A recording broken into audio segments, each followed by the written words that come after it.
ഒരു Maruti Suzuki Ertiga 2014 model വണ്ടിയാണ്. അപ്പോൾ വണ്ടിയുടെ കംപ്ലൈന്റ് എന്ന് പറഞ്ഞാൽ കൂളന്റ് ലീക്കാണ് മെയിൻ കംപ്ലൈന്റ്. തെർമോസ്റ്റാറ്റിന്റെ വാൾവിന്റെ ബാക്കിലേക്ക്, തെർമോസ്റ്റാറ്റിന്റെ വാൾവിൽ നിന്ന് അതുപോലെ ഹീറ്ററിലേക്ക് പോകുന്നത്, നമ്മളെ AC ഹീറ്ററിലേക്ക് പോകുന്ന ഓസിന്റെ അവിടെ ഇരുന്ന് പൊട്ടിയത്. ഈ ഒരു തെർമോസ്റ്റാറ്റ് കേസിന്റെ ഇത് കണ്ടാ മെറ്റൽ ടൈപ്പ്, അലൂമിനിയം ടൈപ്പ് കേസാണ് വരുന്നത്. അപ്പോൾ അതിന്റെ ബാക്കിൽ വരുന്ന പൈപ്പുകളൊക്കെ plastic type, fibre plastic type വരുന്നത്. അപ്പോൾ ഇതിങ്ങനെ 86,000 കിലോമീറ്റർ ഓടിയുണ്ട് അപ്പോൾ വണ്ടി.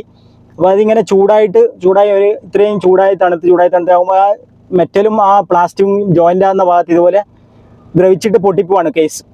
അപ്പോൾ ആ കേസ് പൊട്ടിപ്പോൾ അവിടെയാണ് ലീക്ക് വന്നത്. അപ്പോൾ മിക്കവാറും ഈ വണ്ടികളിൽ, ഇതുപോലുള്ള വണ്ടികൾക്ക് തെർമോസ്റ്റാറ്റ് കേസ് പൈപ്പ് ജസ്റ്റ് തൊടുമ്പോൾ തന്നെ, നമ്മൾ ജസ്റ്റ് ചിലപ്പോൾ ഗിയർ ബോക്സ് അടിക്കുമ്പോൾ അല്ലെങ്കിൽ കൂളന്റ് പൈപ്പ് ഇതൊക്കെ ജസ്റ്റ് ഇങ്ങനെ കൈകൊണ്ട് ടച്ച് ആയപ്പോൾ തന്നെ ചിലപ്പോൾ പൊട്ടിപ്പോകാൻ സാധ്യത. അപ്പോൾ പുതിയ ടൈപ്പ് വരുന്നത് പറഞ്ഞാൽ ഇതുപോലെ പ്ലാസ്റ്റിക്കിന്റെ വരിക, പ്ലാസ്റ്റിക് ടൈപ്പ്, മൊത്തം പ്ലാസ്റ്റിക് ടൈപ്പ് വരിക. അതിന്റെ ഓരോ പൈപ്പ് വരുന്ന ഭാഗത്തൊക്കെ വേറെ സെപ്പറേറ്റ് സ്ക്രൂ ചെയ്ത് വരുന്ന ടൈപ്പിലാണ് വരുന്നത്. കേസ് മൊത്തത്തിൽ പുതിയ അപ്ഡേഷൻ വരുമ്പോൾ അതിന്റെ അനുസരിച്ച് മാറ്റം വന്നിട്ടുണ്ട്.